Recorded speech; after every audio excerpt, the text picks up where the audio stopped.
Wih, kita semua pernah kan ya kena drama online shop. Entah itu salah kirim barang atau paketnya nyasar. Tapi percaya deh, semua itu nggak ada apa-apanya dibanding kisah yang satu ini. Ini adalah drama marketplace paling gila senusantara, kisah tentang seorang buyer yang ambisinya selangit, tapi sabarnya setipis bon belanjaan. Yap, ini dia kisah pre-order yang berakhir kutukan 7 turun. Pernah nggak sih lo dapat buyer yang reseknya minta ampun? Yang barangnya pre-order tapi tiap hari ngechat, "Kak, udah dikirim belum? Kok lama banget?" Nah, bayangin level resek itu, tapi skalanya kerajaan. Kenalin, ini dia biangnya buyer toksik dalam sejarah, Ken Arok. Oke, kita kenalan dulu deh sama si buyer ini. Siapa sih sebenarnya Ken Arok, dan apa coba yang dia pengenin sampai nekat banget kayak gitu? Nah, ini dia profilnya. Ken Arok, statusnya ya, rakyat biasa lah, tapi ambisinya itu loh, pengen jadi raja. Wishlistnya nggak main-main, tahta Tumapel, plus istrinya sang penguasa, Ken Dedes. Ibaratnya nih, dia pengen skip grinding, langsung dapat akun sultan gitu, lengkap sama item-item langkanya.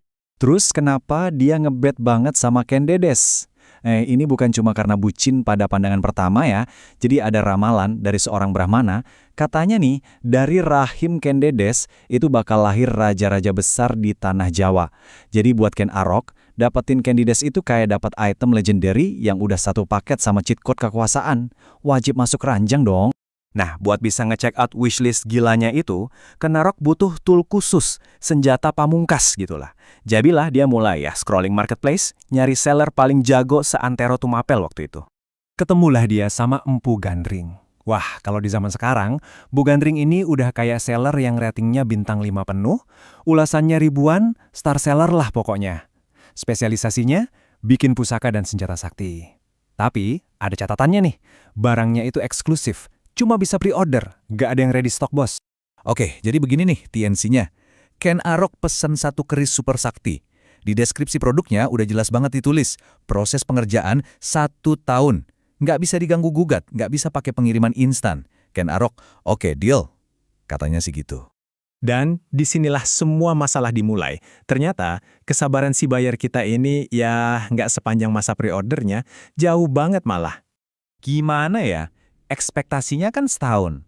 Kenyataannya, baru juga 5 bulan jalan, si Ken Arok udah datang nagih. Udah nggak sabaran dia. Dia masang Empu Gandring, udah jadiin aja sekarang. Dia nggak peduli deh itu barang masih setengah jadi, belum di finishing, belum di quality control. Ya jelas Empu Gandring nolak dong. Weh, ini barang belum beres, belum sempurna, mungkin gitu kali ya. Tapi Ken Arok udah gelap mata. Dia rebut paksa itu keris, dan yang paling parah, dia tusuk si pembuatnya pakai keris itu juga. Gila kan? Transaksi COD yang berakhir maut. Empu Gandring memang tewas di tempat.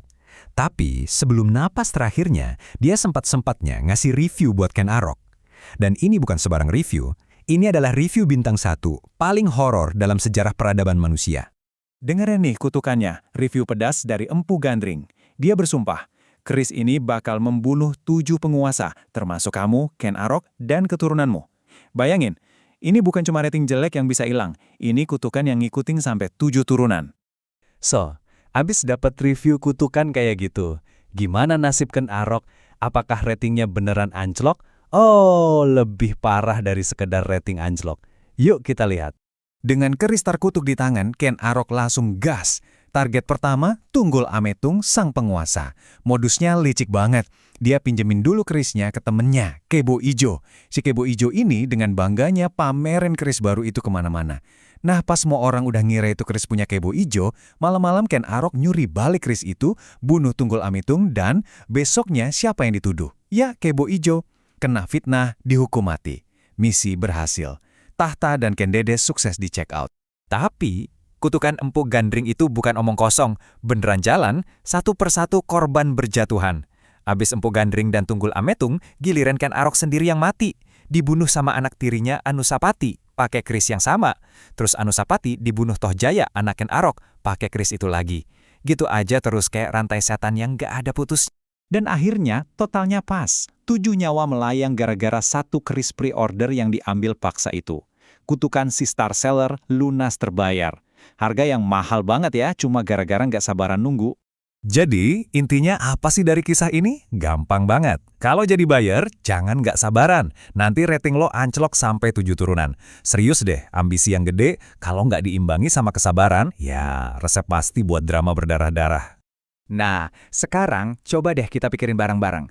Ini tuh beneran kutukan magis dari Kris Sakti, atau jangan-jangan ini cuma karma, konsekuensi logis dari semua perbuatan jahat Ken Arok sendiri. Mungkin aja takdir buruknya itu udah dia check out sendiri pas hari dia maksa ngambil barang yang belum jadi itu. Gimana menurut kalian? Sampai ketemu di cerita berikutnya.